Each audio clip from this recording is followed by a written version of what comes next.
యేసుక్రీస్తు ప్రభువారు తన శిష్యులతో చెప్తారు, మీరు సమస్తమును విడిచిపెట్టి నన్ను వెంబడించండి అని.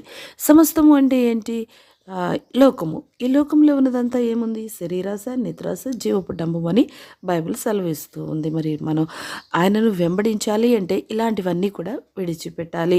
ఎప్పుడైతే మనం విడిచిపెడతామో యేసుక్రీస్తు ప్రభువారు ఆయన కుమారులుగా చెప్పుకోవడానికి ఇష్టపడుతూ ఉన్నారు.